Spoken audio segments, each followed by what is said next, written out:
Assalamualaikum warahmatullahi wabarakatuh. Saya Muhammad Samudra Hadiaksa dari 4PMI 1 ingin menjelaskan tentang kajian pustaka dan pengutipan sumber pustaka. Yang pertama, pengertian kajian pustaka. Kajian pustaka adalah kalimat atau paragraf dari sebuah pustaka yang kita peroleh sebagai landasan teori untuk kita menyusun sebuah tulisan. Tujuan kajian pustaka. Kegiatan ini bertujuan untuk mengumpulkan data dan informasi ilmiah berupa teori-teori, metode, atau pendekatan yang pernah berkembang dan telah didokumentasi dalam bentuk buku, jurnal, naskah, catatan, rekaman sejarah, dokumen-dokumen, dan lain-lain yang terdapat di perpustakaan.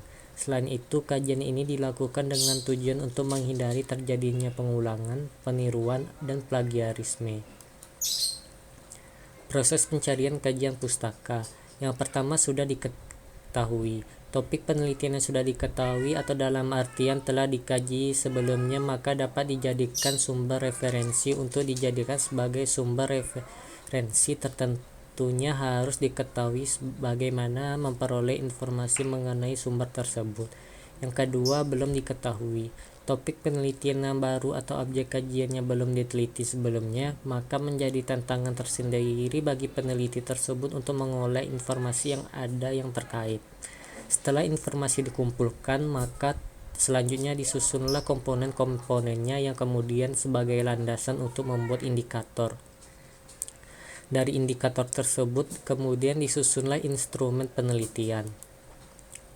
Manfaat dan fungsi kajian pustaka. Yang pertama, sebagai solusi. Dengan adanya kajian pustaka, maka kerangka berpikir menjadi jelas sehingga solusi dari permasalahan ditemukan berdasarkan hasil pengkajian-pengkajian dari berbagai literatur tersebut. Yang kedua, landasan pengembangan instrumen.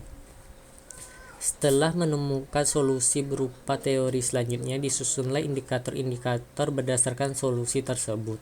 Indikator-indikator yang disusun inilah yang kemudian dijadikan instrumen dalam penelitian. Yang ketiga, membuat atau menentukan kriteria. Terkait dengan penelitian evaluasi, dalam membuat atau menentukan kriteria dengan dimulai pembentukan pernyataan terlebih dahulu.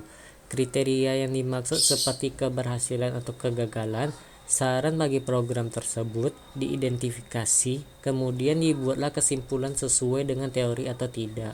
Yang keempat, memverifikasi hasil penelitian. Pada manfaat memverifikasi hasil penelitian ini dimaksud sebagai perbandingan hasil penelitian yang telah kita lakukan dengan penelitian sebelumnya, sehingga diperoleh kesimpulan-kesimpulan yang menjadi hasil dari verifikasi tersebut.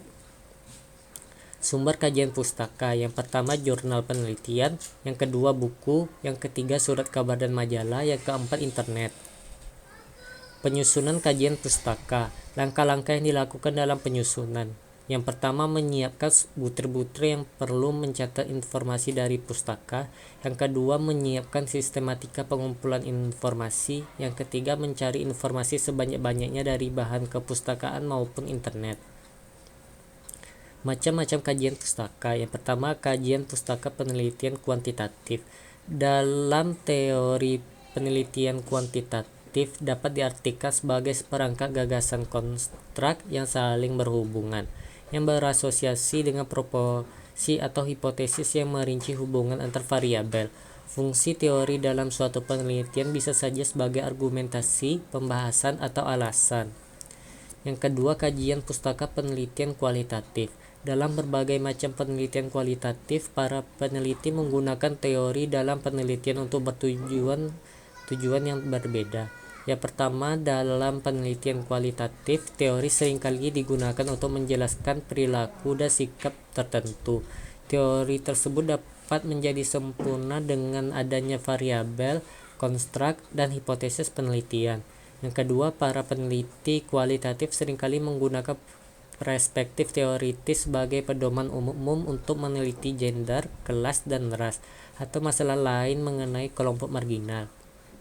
Yang ketiga, dalam penelitian kualitatif, teori seringkali digunakan sebagai poin akhir penelitian. Artinya, peneliti menerapkan proses penelitiannya secara induktif yang berlangsung dari data, lalu ke tema umum, kemudian menuju teori atau model tertentu.